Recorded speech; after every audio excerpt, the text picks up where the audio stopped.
Hey everybody, my name's Patrick Forringer, and I am starting a podcast called Maker Place, spelled in an interesting way. Hopefully nobody sues me over it. That'd be great. Um, There'll be pretty informal interviews with makers of all types, and a very loose definition of maker.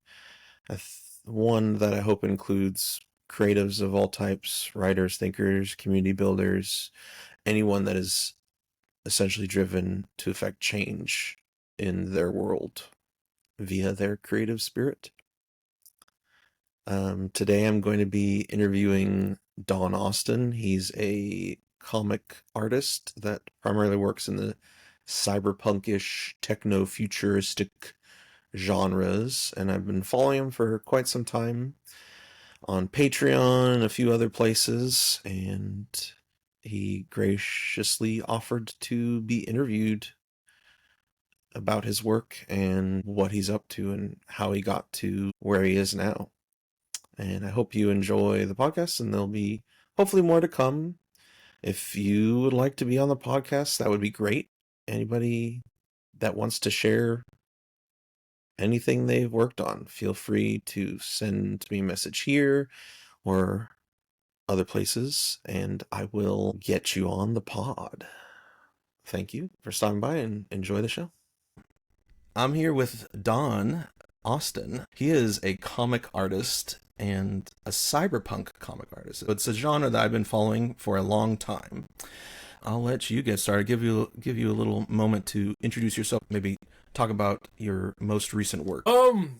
Most recently I've been working on a commission for I don't know if you know about like the tabletop RPG Mothership. Mm-hmm. Yeah, we were talking about it a little bit on Blue Sky, I think. But Yeah. I don't know if I looked into it. But yeah. Yeah. But like they it's like one of those bigger independent tabletop RPGs. So like a lot of the artists, like peer artists in like sort of my like sphere, do a lot of work for them, and so I guess, sort of like through an osmosis, because like they would share my work and this and that. So like those people got in contact with me and like my work and have been trying to figure out ways to kind of incorporate my work into what they're doing. So I've worked on a few things for them. Like I did like this. I think I still have that stack of it. I had to do 50, or it was like maybe 70 of these sort of these portraits, and they're like sort of like ID portraits, Okay. kind of Mm-hmm. deals for one ID of their badges. ID badge, yeah, ID badge, like an ID, Mm-hmm. yeah, like a passport photo or an ID photo, this and that. So I did like draw, like, and I don't know if there's anything that's just like more painful to have to do, especially if you're drawing traditionally, and to just draw like a face like head on, Mm-hmm. But like they hired me to do that, so Yeah. What focal length are you using and whatnot too? Like, because that changes the shape of the face. Did you use any yeah, references? exactly. Yeah, no, I didn't even think that. I was just like, How wide just does the face look? How far do yeah, the ears go so, out? and It's like that's the thing. Like zoom in I'm and out. moving all of the sliders, like on all of these faces and all of that.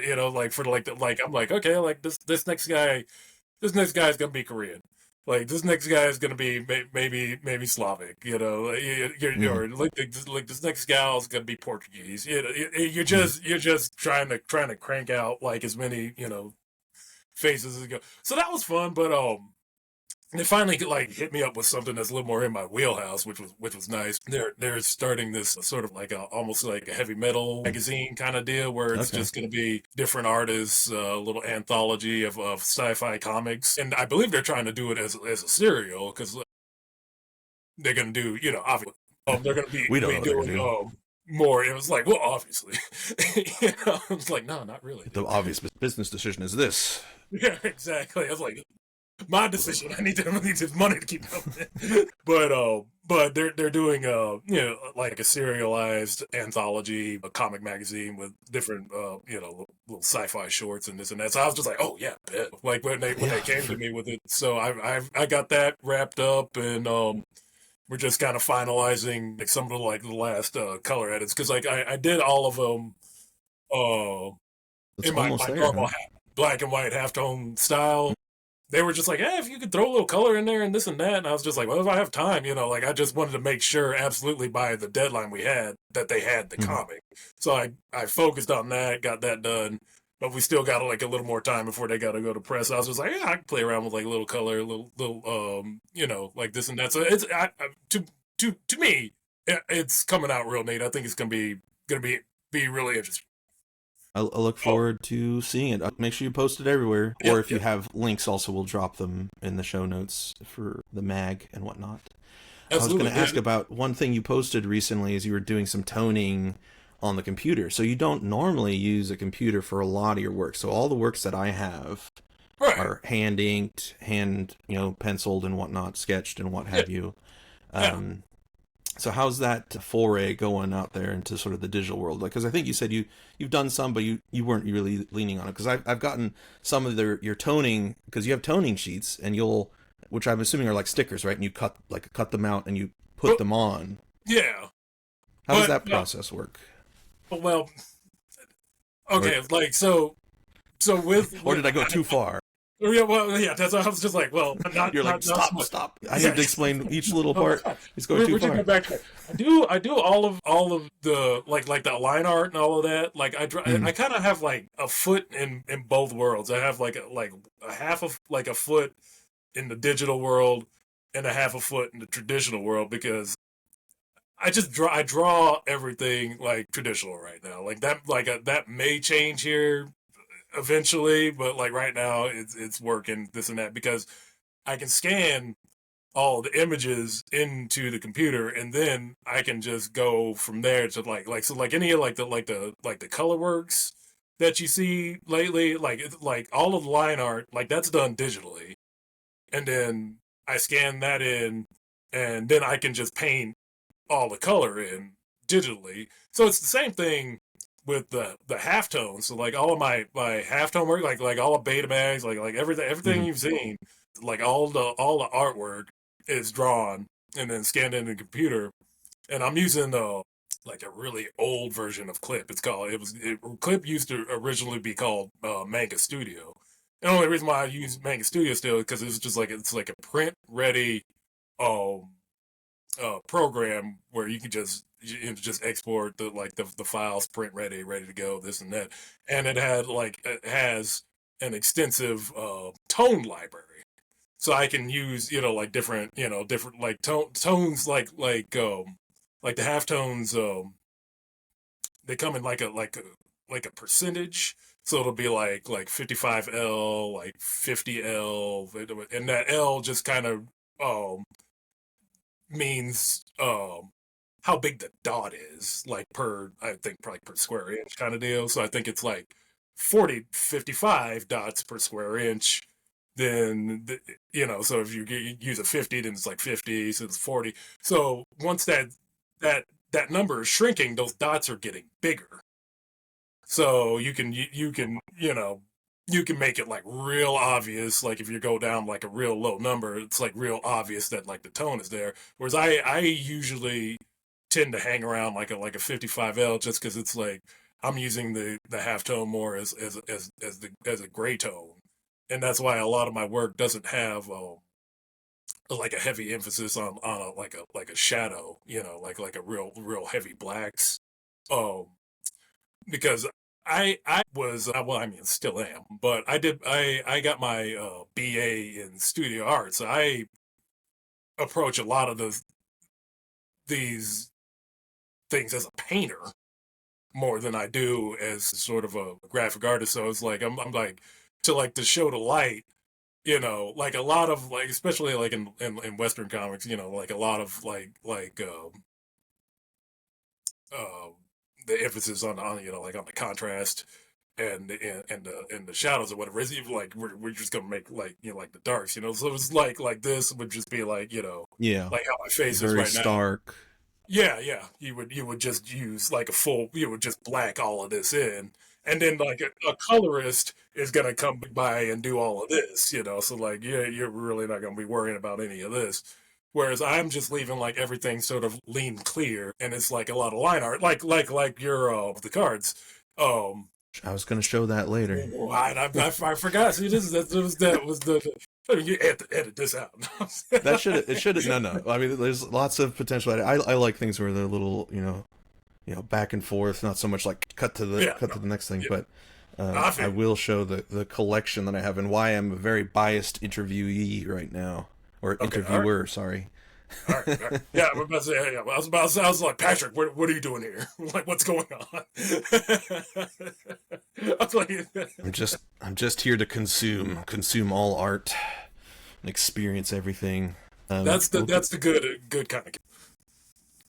Yeah, small, artists that need appreciation. Like I don't know if it's something where I'm just hyper empathetic, but it's just like I need to look at this person's stuff now and talk to them. So recently there was a 3D artist who made some games on Blue Sky and they made some board games. I'm like, hey, you invested time in this. This is great. I'm going to try to 3D print it and play this game with my family, right? So those moments where a little bit of the little pre-show, I was sort of talking about how there's a lack of connection between people these days, and we're sort of sitting in our little isolated spaces and not really. I don't know if you have this problem, but I had that problem for a long time, and I want to go out there and do more things, experience more things, talk to more people, and not be a little isolationist, getting more and more mentally unstable.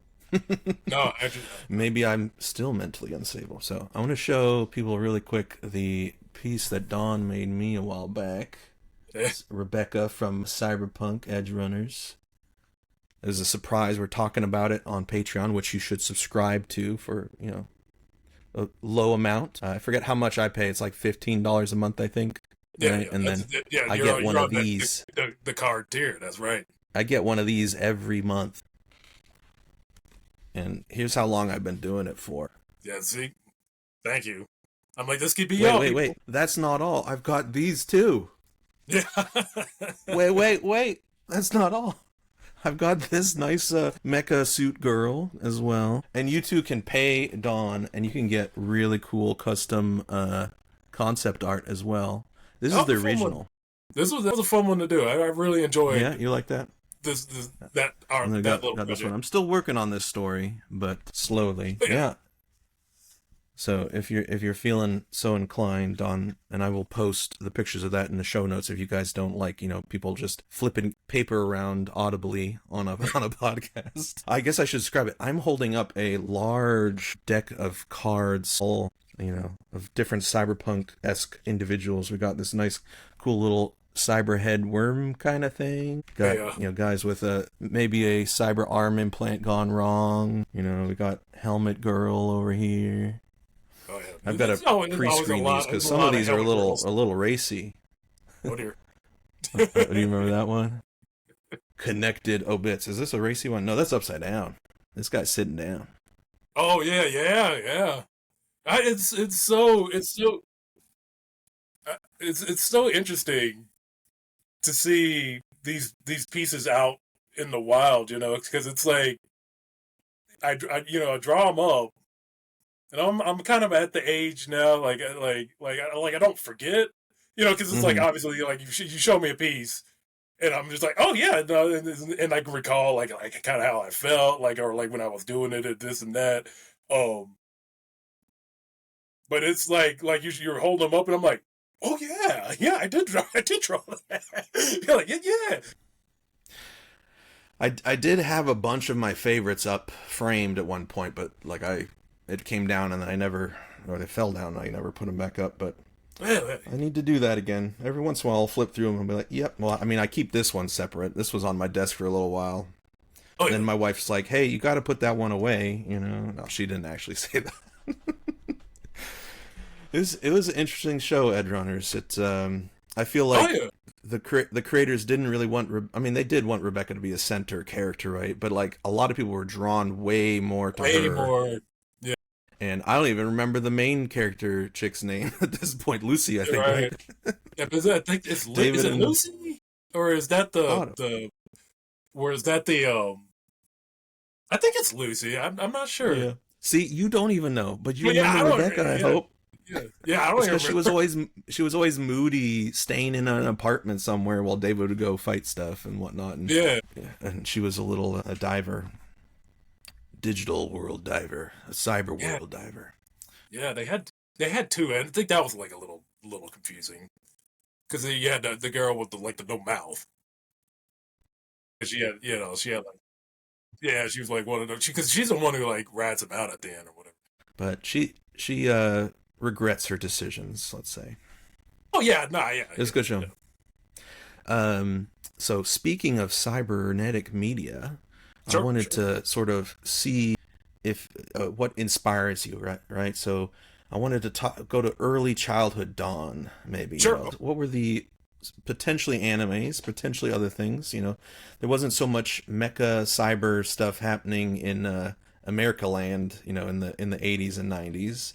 Uh, I'll let you go in a second. But one Sure, thing sure, sure. I Yep, no, remember set that up, set I up. I enjoyed Exo Squad. You ever watch Exo Squad Oh yeah, oh Saturday yeah, morning? yeah. Yeah, that one I downloaded a bunch of them recently, legally maybe. Yes, You sure, never know. sure. Yes, yep. But Straight from the source. like they're hard to watch as an adult. Yeah, All these old kid animes, you're like, ooh. Like it's exciting, but it's very political. So I can see how like kids will latch onto the physical, the mechatronics, and not so much like the alien struggles or the mutant right. struggles and stuff like that. But yeah, for you, like what's inspired you in your style, in your media consumption? Doesn't necessarily have to be reflected in your style, but what do you use for inspiration? If we're gonna go like in the way back, way back. Yeah, let's go back as far back as you want. Honestly, it it would definitely be because I'm old. I was 79. Mm-hmm. Um, so So you were very I conscious during that period when a lot of cool stuff was coming out from Japan. oh Like yeah, me, yeah, I'm an 86, right? So I'm a little yeah, bit younger, but yeah, like I had to wait a couple years before my mind developed where I could appreciate some of these yeah. things and sources and whatnot. But you were, I mean, there was good stuff coming out in the 80s, I got 90s. locked. You I got got locked in Akira. real early You because were I I definitely remember being about like four-ish, like these shows that would come on real early before I had to get taken to daycare. And one of them, they always, I was always drawn to like the more sci-fi stuff. Like my father would just put on like a lot of sci-fi stuff.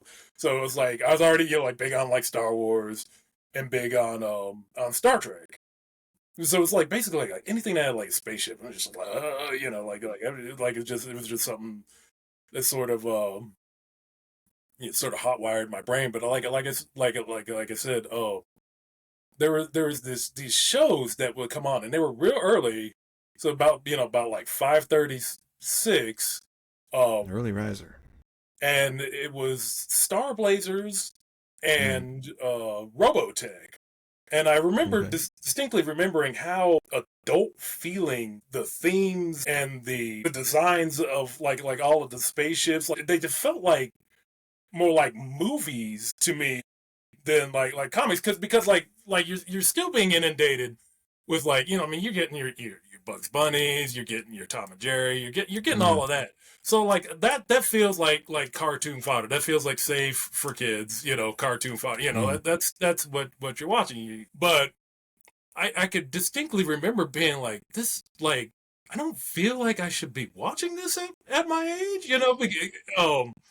but I was honestly like, I was just like, this is great, because it was like I said, there were like themes. Like I remember, like Robotech episode, and this is like early, so this is just me waking up, because like I'm getting ready, eat my breakfast, or my mom's about to take me to like A&M daycare off of Montview, and there was it was like maybe my first serious like anti-war like war is bad Mm, message where mm, there's this soldier like they're like the planet Earth is getting attacked by this entrapment. This is Robotech, right? So it's like the first war, the Macross War, and they just have like this wide shot of this soldier coming up to like this like crying little girl who is like, oh, I don't know where my parents are, kind of deal, and it's like nighttime, and the soldier's like I'll help you out. And then like this laser blast just comes like behind them and just levels the city, and it's like the soldier is dead, the little girl's dead. mm-hmm. I'm just like, the this is like realities. 6 in the morning, and this is supposed to be a cartoon, I mean, and but you're just like, okay, like they're really, but yeah, like, and I think with how intense and how different those things were, I think my driving obsession became when they went away because like locally, like maybe like some places were still kind of showing like Robotech and this and that, or Star Blazers, but like as the years went on, like maybe around like like 80, 85, 86, like those shows started getting phased out. mhm. Then you have more your Transformers and this and that, and like I'm still obsessed with that shit. So that's Oh, I I can't see was, it over there. yeah, I was just like, it's like I got a If you billion want to of them, grab something and bring but it down, that's what you got your figurines. Yeah, Transformers. Yeah, we got yeah. some So Optimus. like that was still hitting, hitting because it still was like very, like those were like Japanese companies that they had outsourced the animation to. So you still had sort of like this like anime feel to the cartoon. So like again, it was like just something that I was more drawn to. Sci-fi, dealt with like space, had robots to boot. It's just like, oh yeah, sure. Like, but I vividly remembered those, those, and it was like maybe around like when I was 10 years old, where I was just like, man, I really, really, really, really miss that, and it's like not on anywhere, you know. So that I think like not in like a great way, but it definitely impacts like my need to collect things physically because I have to know I have them because I Mhm. know It's not if it's going left away. up to Yeah, other people, if it's left up to capitalism, they're just going to take it away there's and gonna they're be a going to hand you paywall at some point. something else that's basically enshittified, that's like kind of lesser than this thing that you liked, and we're just going to keep, then they're going to take that away once you get used to that, and they're going to hand you something else because it's about not holding on to things, it's about consuming and getting, yeah, exactly, and getting like the next thing, Well, did you hear about like when Cartoon Network went away recently? There yeah, were tons of shows that were done. yeah, They were ready, right? And yeah, those artists worked on them. Concept art went out about them, and they're just dead. Like I don't know if they have them in a vault, but they had to write them off. So they're just yeah, like, we're never going to air these. And there was it some Time Train show and some other things. yeah, And I kind of look through a lot of these cool things through my kids' eyes. There's a lot of great shows that are coming out now. Not so much mecha stuff, not so much yeah. cyborgs and whatnot, because those themes and the corporate mirror, I think, is a little too real for some of those executives in those fields, where it's like, okay, this is too much of a jab at us now, or too much of a jab at a war machine that we need to support, or something like that. In Right. the case of showing the realisms of war. Oh, so I wanted to ask, so would you say that was like the impetus for you to create your own things of that genre, or design in that area? Like at some point, like where would you say you started drawing? Yeah, no, that's definitely an interesting question because it's something that I've always, I guess, sort of struggled with because it does seem like I do kind of pick up like the vibe, it was just like making comics or being like any sort of like storytelling profession. If you just weren't gonna be making like a gazillion dollars at it, if you weren't gonna be at Eastman and Laird where you made this like weird Ninja Turtle thing and you made millions of dollars and you were just a complete success. If it seemed if you weren't just at that absolute end of the spectrum, that you're a failure, that you're lesser than, you know. So I think I've always tried to fight it in terms of, like I loved it. I would do comics like in high, like that high school was probably like the first time I started doing some sequential work, experimenting with that, this and that. But you were always drawing before that Yeah, too, and oh whatnot. yeah, Like you've absolutely. been, yeah. Hmm. Yeah, well, I mean, if we're gonna go back to like the proto Don, like I remember at 3 years old, I would draw these triangle beings. They were just kind of like these weird sort of like triangle, and they had these like little arms, and they had these intricate designs on Yeah. their, I don't know, You their ever chest. watch Gravity Falls? Oh no, is There's is a that in it? triangle character called Bill. He's a multi-dimensional, nefarious being. Oh well, maybe I'm like maybe somehow They they were tapped into reaching out to you the and zeitgeist inspiring. of that 3-year-old in like 1982.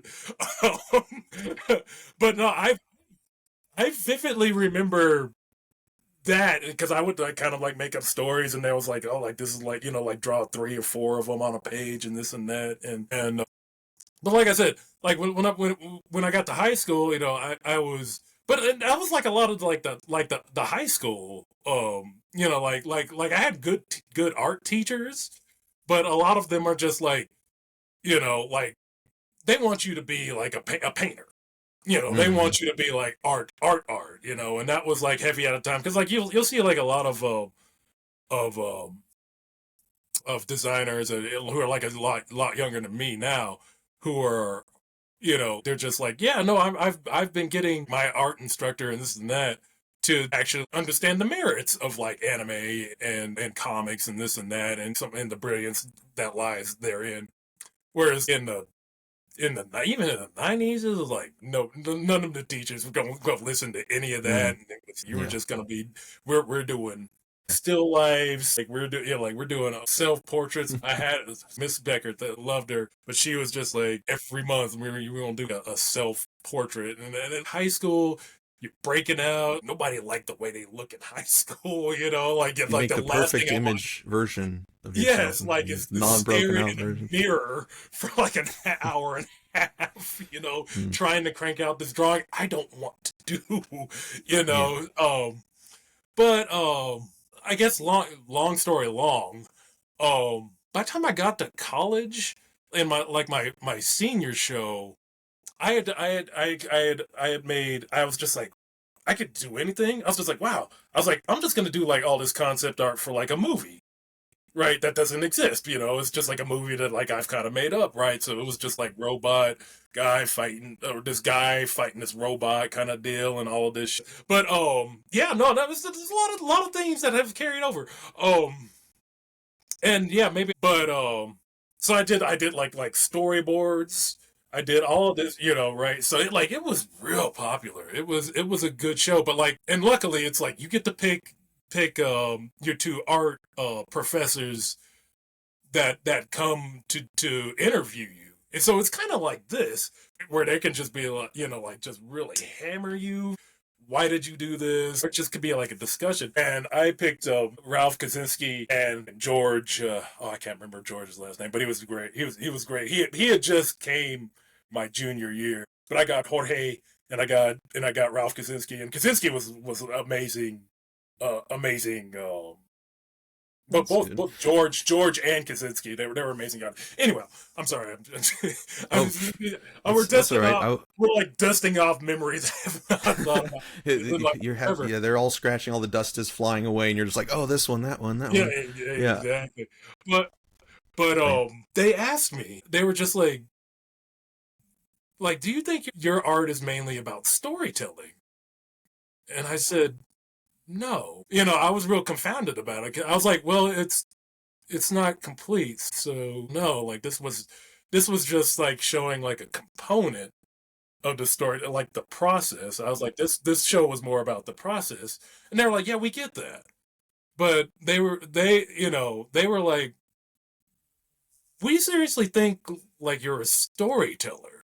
The emphasis of your work isn't on like what the actual work is. They're like to a fault. They're like you're very good, technically. Like we love your style, we love your technique, all of that.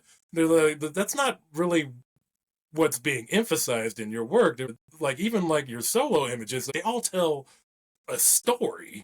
It was something I really had to kind of think about, and I was just like, and it's something I didn't necessarily accept because, like I said, I've always got the feeling that was going to make you lesser than as an artist, as a creator, as just being thought of. And I've had that all my life where it's like, like the color of my skin had made me lesser than, you know. So like a lot of, so it took me a long time to come to the grips with it, to even think like, is this something that I'm allowed to do? You know, Like, do you feel like you were not necessarily forced in that, but like you were helped to discover that as an interesting pathway? yeah, I think it just through a lot of different factors. It was just gonna be something that like I was going to be miserable if I didn't do it, if I didn't try. And that's just something I kind of knew deep down. But I think, you know, because I'm a huge like movie guy.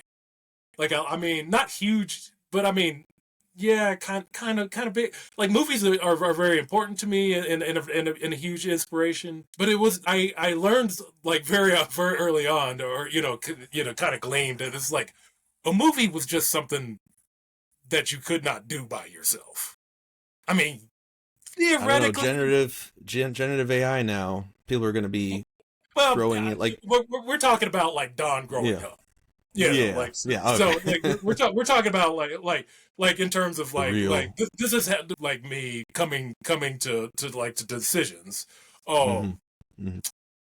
and the only person, and like I'm sure you've probably seen like a huge influence of his work and my work is like Katshiro Otomo. Like I had Hmm. got introduced to Akira by it. I must have been 12 years old. It was middle school, and we had this security guard. His name was Nicholson, and like he knew like I was into Robotech and all of that It's kind of like, stuff by the because way, have you seen this? yeah, that's basically how it goes. He had this Japanese club. He called it the Japanese club. He's just like we meet after school. Like come on down. So like you know like you're in middle school and like you can hardly remember anything. But like I was like oh you know like it got to like we're about to close. So like oh yeah don't go home go to this room whatever. And Nicholson throws on Akira. And it's literally only the middle because he had showed like the first hour the previous meeting, you know, These are that I didn't go 12-year-olds, you to. said? Yeah, it was real sus. It was Oh, real sus.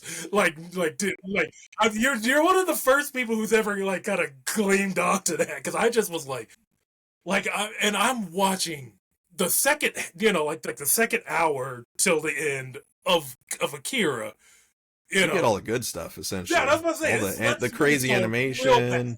It's Yeah. going, it's going insano. So Hmm. that's my first, and my mind is just blown. Like because I had to walk home. It was about like you know like maybe like an hour, a mile walk home, and you know it's still daytime, so it must have been like in the spring or something. It's just But like running and just running. the wheels are just going Yeah. and going and going, and I was just like, I have to find whatever does. I have to find first of all, I have to get that Mm. movie, but like I have to find everything because somehow I knew I was like, this dude does stuff. Whoever did this makes stuff. So I asked Nicholson the next day because I may have got sent to detention. Like I said, he was one of the security guards, and that was how I ended up talking to. So, because it's like middle school, you know, like you're getting the hormones. Like Don was getting sent to detention quite a bit, but he had the first literally had because I'll Yeah. never forget it. I saw the title back there. I was like, oh, he's got the Yeah, whole thing. oh yeah, and it's literally you know. So I was just like, oh wow, where did you get this? Right? Oh, you know this comic. And he told me it was at Fusion Comics. He's like, go to Fusion Comics at Cinderella City. So I begged my mom, like, got to go. Like, mom, please, got You to go, love right? me, So mom. she schleps me down there, and they have like the epic comic versions. So I was just like, oh, it's in English. I was just like, oh, and I was just like, this is the same guy, this is the same artist. Like I didn't understand like at the time, like they were just translating and flipping the image, and selling them, but I was just wow. But they had Akira on VHS. I didn't even have a VHS VCR. Like we had the Betamax. I was just like, I must have this, and I must have like two of these comic issues. I bought issue 16 and 31 because 31 was the one that had just come out. That was the newest one of Skipping the epic ahead. comic version of Akira, and 16 was just because it had the cool, like the cover where with the Akira doing the black hole thing. So I was just like, oh, I was like, this is a banger. Well, let's get this one, right? And that was it from there on. So I, start learning more and more about Keiichiro Tomo. I was just like, oh wow, like he directed this movie and was drawing this comic at the same time. I was like, that's something you can do. That's something you can do. But as I got older, it kind of just kind of got driven home to me that like that's a really really out of the blue sort of exceptional kind of case, and it's like most people either do one or the other. Either you're gonna do Yeah. comics or you're gonna do a movie. And selfishly, I drifted more towards comics because I've always felt that I was going to have more control over a comic that I would do myself. And that's always why I've kind of drifted more towards self-publishing. I've not looked into doing like a whole lot of like collaborative work. Um So control's important too. yeah, Having that it's somebody coming in saying make this story this way, and yeah, I don't like yeah. that character talking to that person over there. Yeah, And like the thought of an editor is like terrifying, like close to like just not, just I can't, kind of deal. Um, so that's what I mean. Like with collaborative work, it has to be kind of a real. I've got to really like what you're putting down, mhm. and that's not like hard. Like people have come to me with stories, and I'm like, yeah, no, this is great. I can do this. I was like, I'll do it. Yeah. I'll do whatever. I was like, as Hey. long as you don't come in and try to tell me how to visually tell this, or to try Hmm. to, and it's okay. It's like we need to change the design or this and that. Like that's fine. But it's Hmm. just like, well, how this is gonna work on the page? Like, don't come in and tell me unless you have something that's just like in your heart and in your vision. You need Hmm. to This see needs to happen. Yeah. that this I has to need this happen. perspective. I need You know, this shot. I need I to. I Yeah, right. really, yeah. I forget which one of the ones that you did, but you had the techno monkey man with the staff, and then Yeah, you had yeah, the centipede woman leg machine. yeah, And I yeah, love I forget what the anime short is, but it really reminded me of that one where it had the military guys that go into the city and there's like a tank there, like an AI yeah. tank. Oh, Yeah, I feel like you've seen it, oh, right? And it's it's yeah, yeah. That's it's from Short Piece. That's Farewell to Weapons. Yeah, yes, that one. And sort oh, of it yeah, reminded me of that, like where you have this, immense. It wasn't the same dynamic where it was, immensely powerful and insurmountable almost, but you had two powerful entities, but one was overconfident, right? yeah. But your shots, right? So how you set up a lot of those different scenes in the comic too were just very, like I always felt very epic. Right. Like either All right, far, I'll take. close. Yeah, It's a. I yeah. mean, I'm just, yeah, I'm complimenting, but it's, I guess I can see why you want control. I guess is what I'm trying to say. Is like if somebody's gonna come in and be like, hey, no, I want this shot this way, whatever. But you have maybe a different intent or different. So having that ability to not kowtow to somebody's Yeah, whims and whatnot. But yeah, look that one up. We'll link that in the show notes if we absolutely, remember. absolutely. It's a banger. Do you have a place where you're like saying, "Hey, I want to look at this series or this, a couple different pieces that you've made." Does that make sense? And like look at them all together on your website? Is it well? Yeah, I used to literally, and that be the other thing I'm working on because I'm working on Okay. a book with Crown Studio, and because they've turned into a publishing house, so they want to publish it. So Mm-hmm. that's which is great. Um, Mm-hmm. but Crown Studio, like I did my Kickstarter, with them. They're fantastic. Corey and the gang. They handled all of the fulfillment. Getting Mm-hmm. everybody their books and all of that, and people who order books now, like they just have it because it's like when I was going to do the book, I was just kind of like, yes, sir, thank you, product placement, Shiny beautiful. that is. That's right.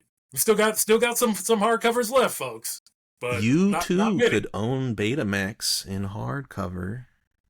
The mundo. I gave one to my drawing brother-in-law. He does a lot of not comics so much, but a lot of different creature drawing and whatnot. I hope he's read Oh, it nice, nice. because I got the bundle. I think like the soft and the hard bundle from Oh, nice. Okay, Kickstarter. okay.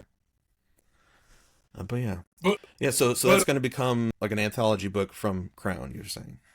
yes, sir. Yeah, yeah. And so ostensibly, like Corey just was like he's just like, dude, we got all your books anyway. Because that was the one thing I was just like, if this Kickstarter goes through, I'm like, am I gonna be just sleeping on like 2 pallets of books for the rest of my life? Like under my bed. Sometimes That that was kind of like, happens. yeah, exactly. And that was kind of, but like with Crown Studios is it's like if you run a Kickstarter with them and you use them as the fulfillment, they like they'll work with you. They'll get all the printing set up, like this and that, all of that. Like you just got to make sure you hold on to the money. That's where a lot of people get in trouble because like they get all of that money and but then life happens. So like they start spending it, or if they're going out, or if they're this and Yeah, that, and I'll then get a loan out to pay off my Kickstarter loan or my Kickstarter exactly, funding. like Yeah, then like they come to you and they're just like, yeah, we got to print this up, and it's like, oh, oops, no money. So like that's the yeah, one thing that like people need to pay attention to is like you just don't you make sure you have that money separate. Like you don't touch that money. Like that money is to go to like your thing, and it feels kind of like should I be explaining that? But yeah, no, you need to explain that to some don't run with the people. money. Yeah, exactly. Um, I've been a part of a few Kickstarters where they ran with the money. no, yeah, and that's what I was just like I know that happens.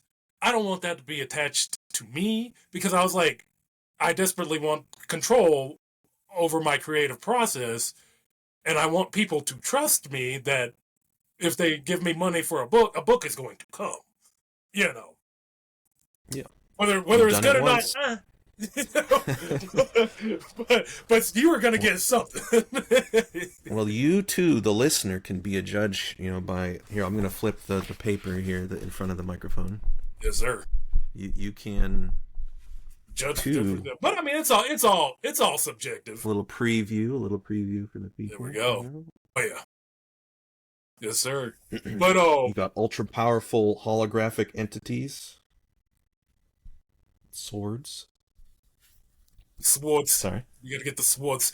But so like Corey was just like, yeah, we got all your books. He's just like, why don't? Because I had finally had a website. I was doing it through because I was selling the books through Shopify.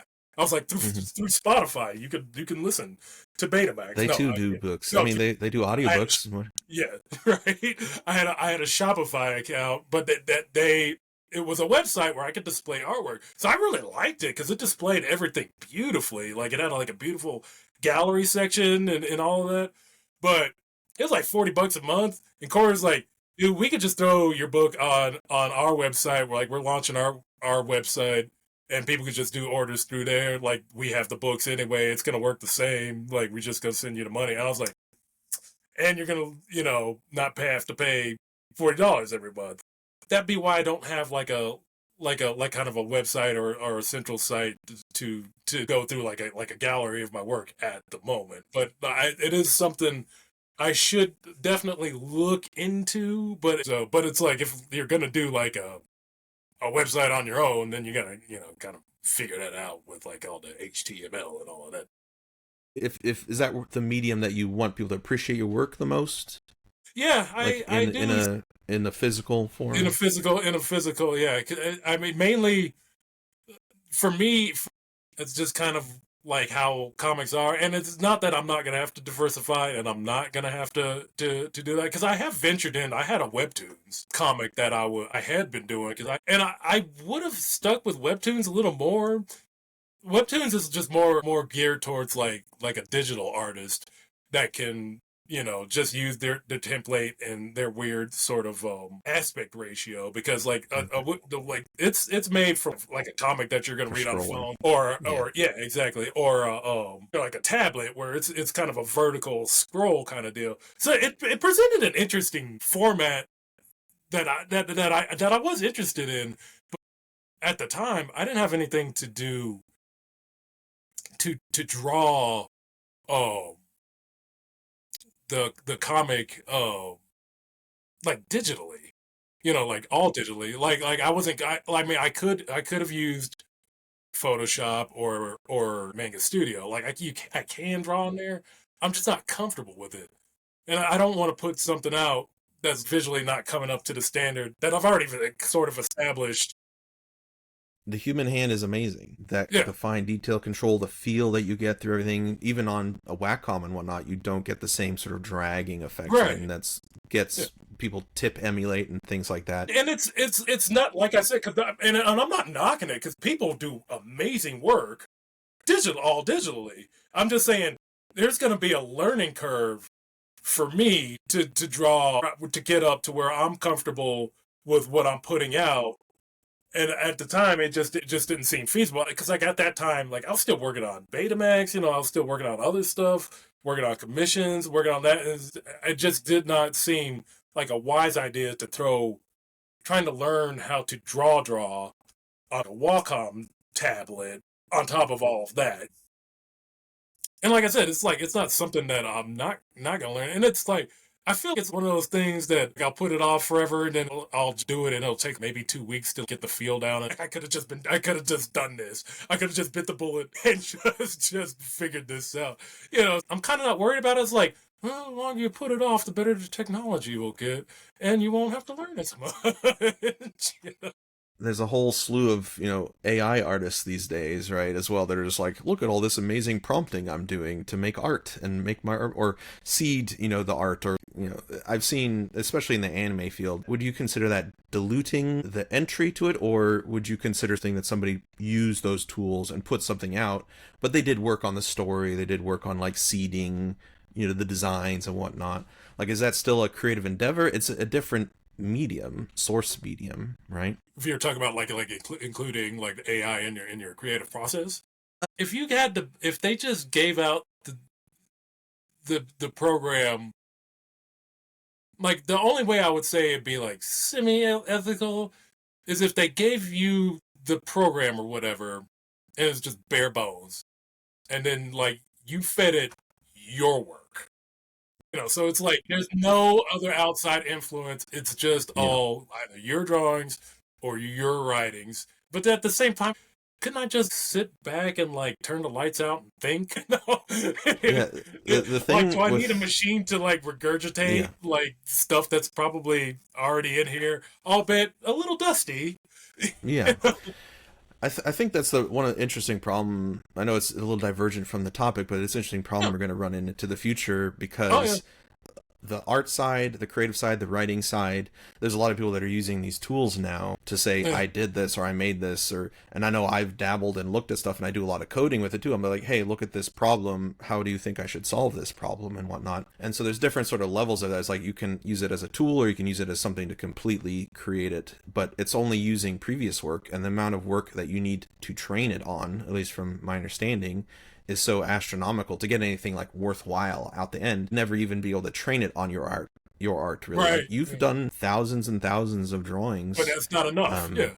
Yeah. Probably not, right? It has to have some sort of source. Like, you'd be like, here's millions of anime art styles or something like that, or mecha Right. art styles or whatever. But I've heard of stories where people are like, draw it in my style, and people didn't even know that their art was used to train it, and then their signature will appear in the art, right? Yeah.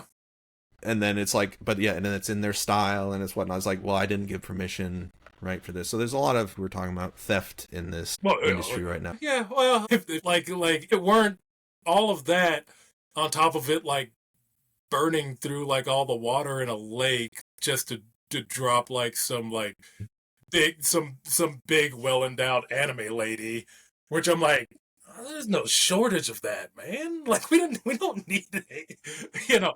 If it's going through a lake to like cure like cancer, I'm like, okay, all right, this is a little different. Like, hopefully it rains again. All right, let's like hopefully we get that lake filled back up, but like we cure cancer, like or but that's where I'm kind of calling into question like some of that. And like you said, like in terms of like the creative process, like I don't know, like I could be a dinosaur. I still draw.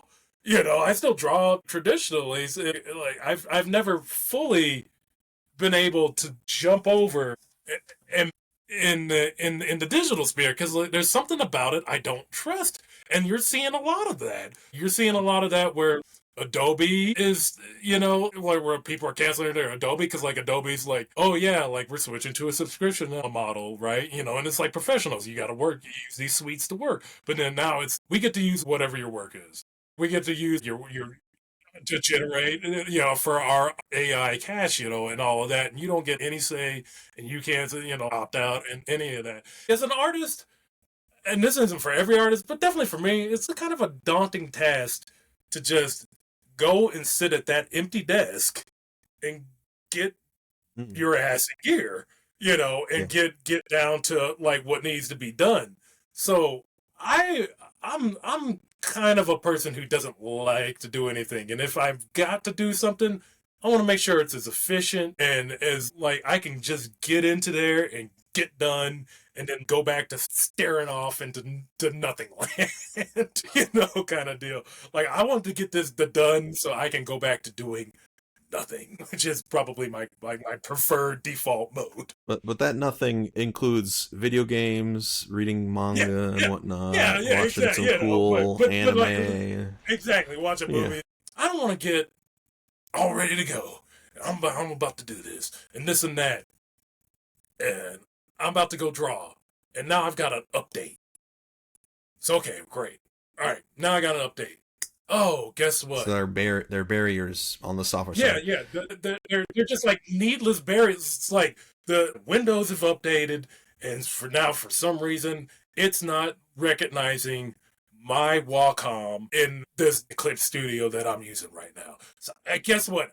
I can't work. This could be solved in like 30 minutes. Like maybe they'll send out this might not be solved for like 3 days. I've got a Patrick on the other side of the horn. He's pissed because my commission isn't, hasn't, like, well, Get that where done. is this work? This and that. But these are like things that I've always like. I see a lot of contemporary, Hmm.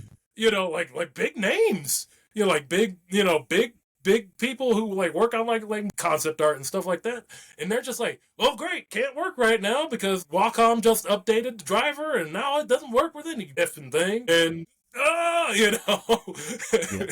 and The so immediacy is important to you, having being able to that's just get to it. Because yeah, yeah, I mean, I struggle with that too. I think on the programming side, like sometimes I'll start something up again, and it's like, oh, that module needs to be installed. That module needs to be updated. That module's broken. That module's something or another. And then man, I spin my wheels for a long because I have to do it.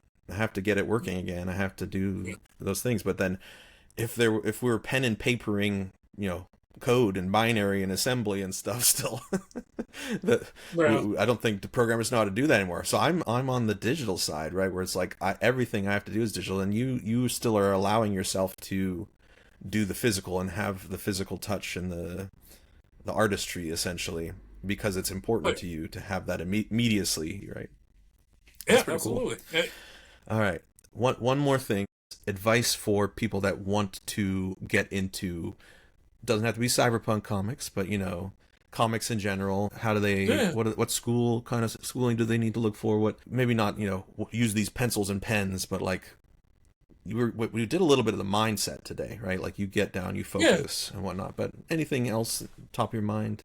I would just say most people who are going to be drawn to it are going to be drawn to it because it's a need. It's something that they need to do in some way, shape, or form. So my advice would honestly be, it's like I think everybody, because like me included, is like you always thinking about like this big, grandiose, like this big, like this big project, like this big, like you've got this story in your mind, you've got this head canon for it, and these characters and these great scenarios, like all of this, and you like, because you're looking at like you're drawing your inspiration from you're seeing like full products, you're seeing something like this. Mm-hmm. It's like, why can't I just sit down and that pop out of my mind? Yeah. Exactly. Like, and I think that's the thing that's sort of daunting about it is like, and I think that it's definitely something you should pursue.